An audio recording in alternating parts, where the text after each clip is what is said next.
मोर्शी वरुड मतदारसंघामध्ये आमदार देवेंद्र भुयार यांच्या कार्यकर्त्यांतर्फे मुख्यमंत्री लाडकी बहीण योजनेचे फॉर्म छापून त्यावरती महाराष्ट्र राज्याच्या राजमुद्रेचे मानचिन्ह तसेच आमदार देवेंद्र भुयार यांचा फोटो व खाली एक ओळखपत्र तयार करून संपूर्ण मतदारसंघामध्ये महिलांना वाटण्याचा घणाघाती आरोप वर्धा लोकसभा सहसंयोजक दत्तात्रय गेडाम पाटील यांनी केला आहे। महाराष्ट्र शासनातर्फे 2024-25च्या अर्थसंकल्पामध्ये मुख्यमंत्री लाडकी बहीण ही योजना जाहीर करण्यात आलेली आहे। या योजनेअंतर्गत महाराष्ट्र राज्यातील 21 ते 65 वर्ष वयोगटातील महिलांना दरमहा 1500 रुपये मानधन देण्याचे जाहीर करण्यात आलेले आहे।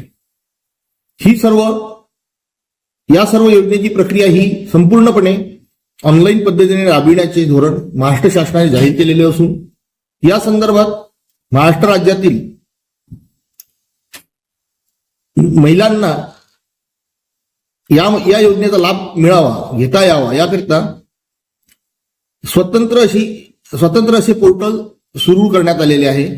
तसेच अँड्रॉइड मोबाईलवरती एक स्वतंत्र अप्लिकेशन सुद्धा सुरू करण्यात आलेले आहे।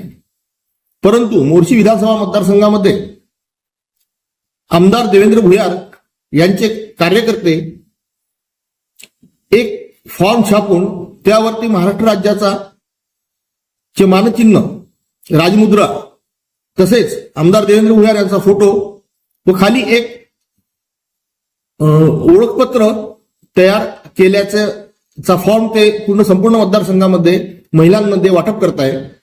त्यावरती या योजनेचे सदस्य सचिव असलेले तालुका स्तरावरील तहसीलदार यांच्या स्वाक्षरीचा उल्लेख त्यामध्ये केलेला आहे। हे सर्व संपूर्णपणे चुकीचे आहे। हे असा कुठल्याही प्रकारचा फॉर्म महाराष्ट्र शासनातर्फे प्रसिद्ध करण्यात आलेला नाहीये किंवा कोणत्याही प्रकारचा फॉर्म यामध्ये भरण्याची तरतूद केलेली नाहीये। तरी मी मोर्शीचे तहसीलदार व उपविभागीय अधिकारी यांना तात्काळ या संदर्भात लक्ष देण्याचे आवाहन करतो व त्यांनी आमदार देवेंद्र भुयार यांच्या ज्या कार्यकर्त्यांनी ह्या फॉर्म वाटपाचा गोरखधंदा सुरू केलेला आहे त्यांच्यावर तात्काळ कारवाई करावी, त्यांना तात्काळ अटक करावी व ज्या माता भगिनींचे फॉर्म त्यांनी आतापर्यंत भरून घेतलेले आहेत ते तात्काळ जप्त करावे।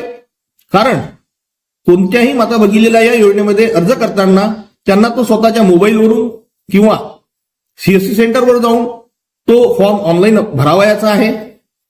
तरी मोर्शीचे तहसीलदार उपविभागीय अधिकारी यांनी तात्काळ यावरती कारवाई करावी, अन्यथा या झालेल्या घोटाळ्यात किंवा हा फॉर्म घेतल्यानंतर जर कुणा माता भगिनींना 1500 रुपये महिना मिळाला नाही तर याला सर्वस्वी जबाबदार आमदार देवेंद्र भुयार राहतील।